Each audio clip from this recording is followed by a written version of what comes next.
Dans cette vidéo, on va voir comment on crée un VPC sur AWS et comment, dans ce VPC, on peut créer des sous-réseaux publics, des sous-réseaux privés, comment on peut travailler avec les gateways, les passerelles, et avec les passerelles de type NAT.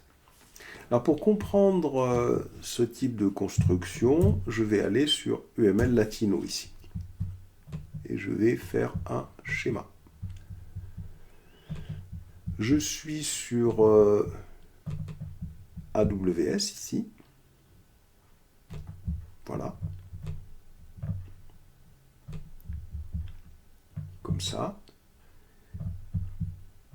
Et AWS, je suis dans la région EU- alors il faut aller voir les régions autorisées, je ne les ai plus en tête. US East 1. Donc je suis dans la région US-East-1.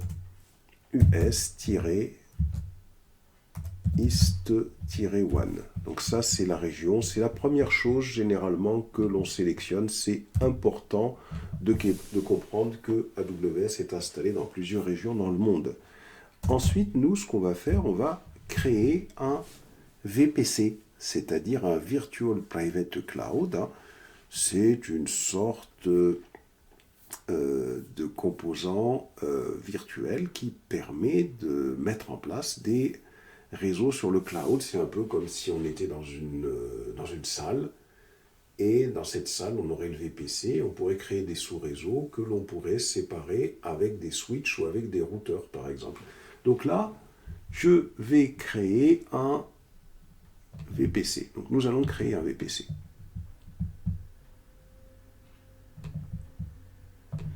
Nous allons le créer.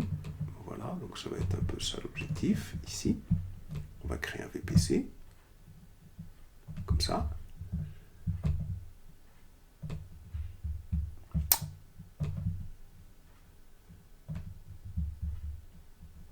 Voilà. Voilà. Voilà.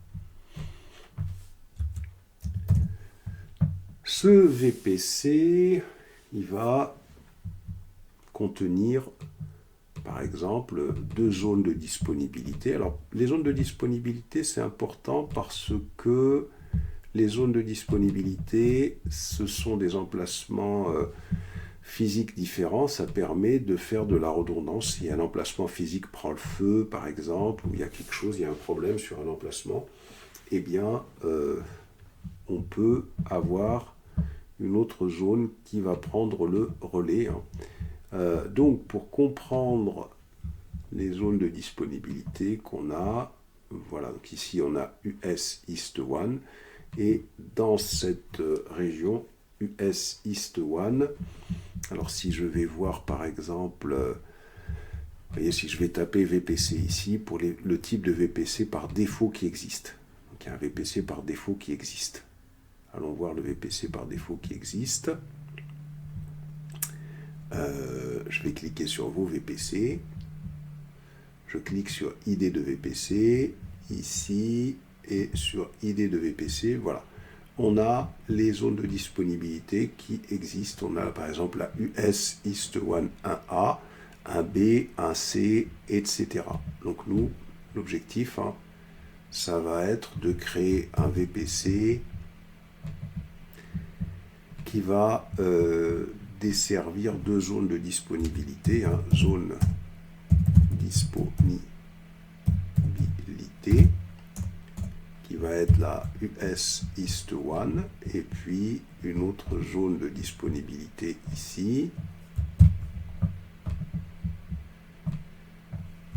Voilà, qui va être la US East 1B. De plus, on va créer des sous-réseaux associés à chacun de ces zones de disponibilité. On va créer donc, par exemple, ici, on va créer plusieurs sous-réseaux. Donc on va créer un sous-réseau qui sera un sous-réseau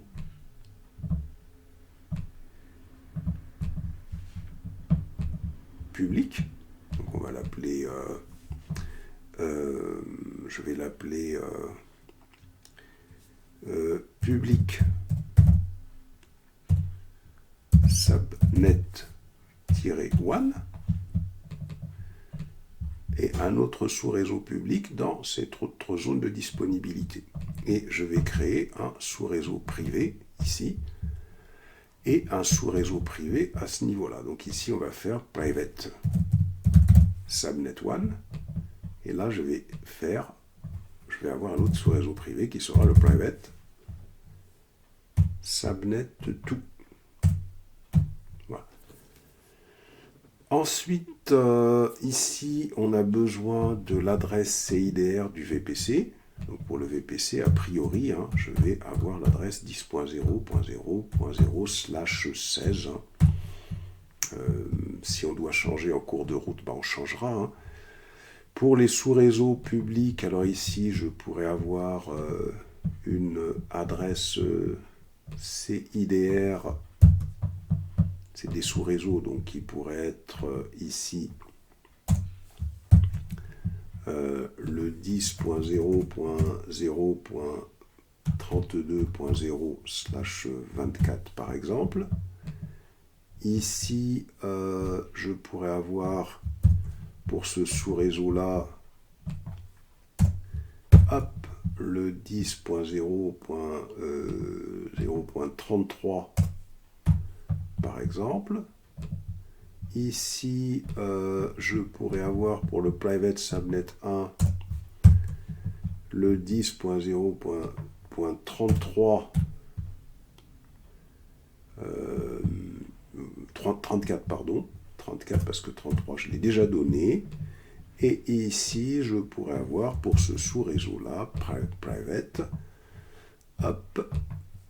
je pourrais avoir le 10.0.0/35.0. Alors, une fois qu'on a fait ça permet de... à quoi ça sert les sous-réseaux privés et les sous-réseaux publics? La question, elle est là. On va ramener tout ça ici. Hop, on va faire ça. On va faire ça. Les sous-réseaux privés, les sous-réseaux publics, ça permet de créer des instances, des machines virtuelles qui sont accessibles via Internet. C'est-à-dire que là, par exemple, vous voyez, je vais ici créer une machine. Voilà, je vais la ramener ici. Une instance et une autre ici. Ces deux instances, elles sont accessibles sur Internet. EC2, accessible. Accessible sur Internet. Et là, c'est la même chose.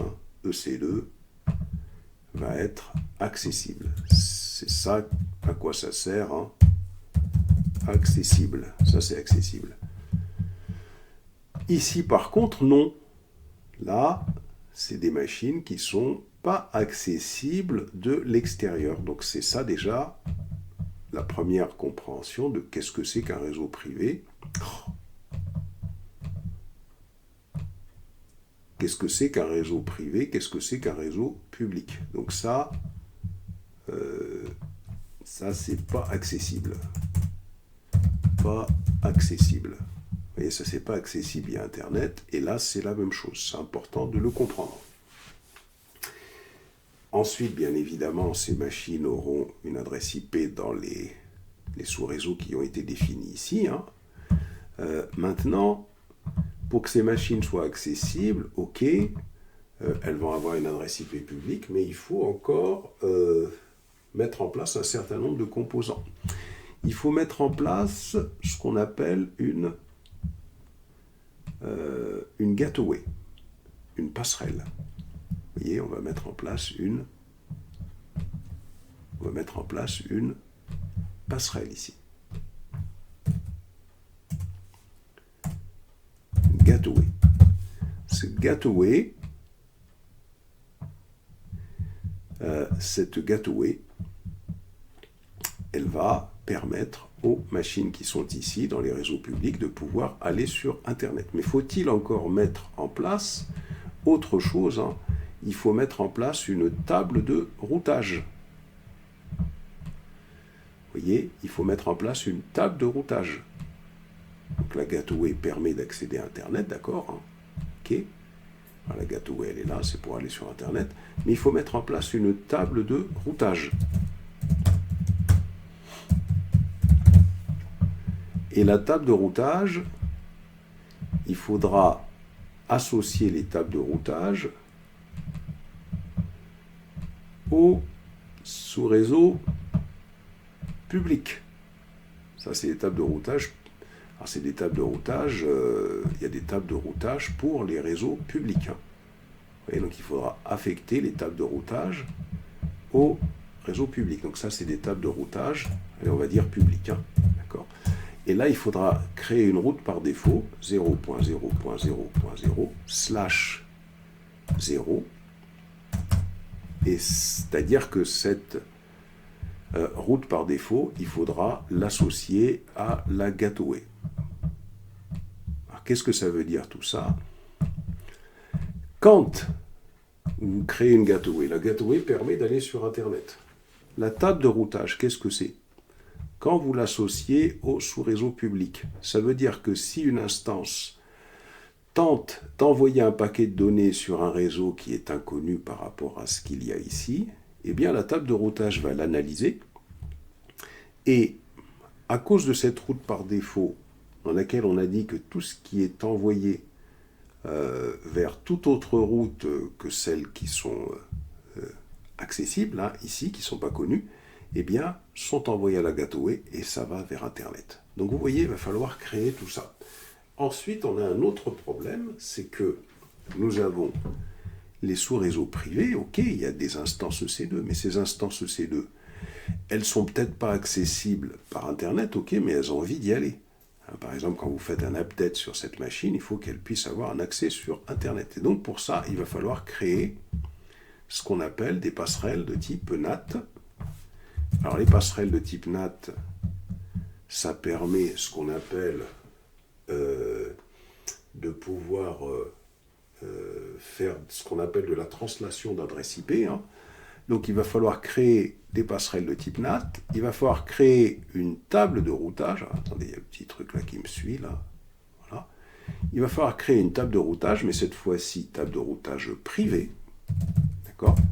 Et cette table de routage privée devra être associée ici, hop,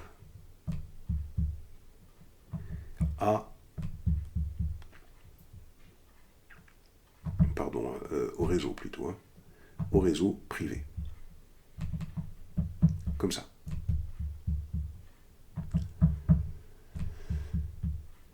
Et dans cette table de routage, on va définir une route par défaut qui va pointer vers la passerelle NAT. Vous voyez, c'est-à-dire qu'on dira aux machines que quand elles veulent communiquer, elles veulent aller sur Internet, ok, elles peuvent y aller, c'est-à-dire qu'elles vont tenter de communiquer avec une adresse inconnue ici, donc elles vont passer par cette table de routage qui va les rediriger vers le NAT. Voilà. C'est tout ça que nous allons mettre en place hein, pour pouvoir mettre en place ce type de config. Alors, autre chose encore hein, qui est assez important, hein, c'est que ici, nous avons bien sûr hein, la région qui ne change pas, mais autre chose qui est important, c'est-à-dire pour quel réseau est-ce qu'on met des instances dans des réseaux privés? On ne veut pas que ces machines soient accessibles de l'extérieur. On peut penser par exemple que cette machine-là serait un serveur web, par exemple. Et imaginez, on pourrait avoir un serveur web qui communique avec un serveur de base de données, par exemple. Vous voyez, et la base de données, on ne veut pas qu'elle soit accessible hein, de l'extérieur ici. hop, un serveur de base de données. Un serveur MySQL, par exemple. Voilà. Voilà donc pour l'explication de la config que on souhaite mettre en place. Alors je vais faire un file export pour pouvoir conserver ce beau schéma. On va faire réseau AWS. Voilà.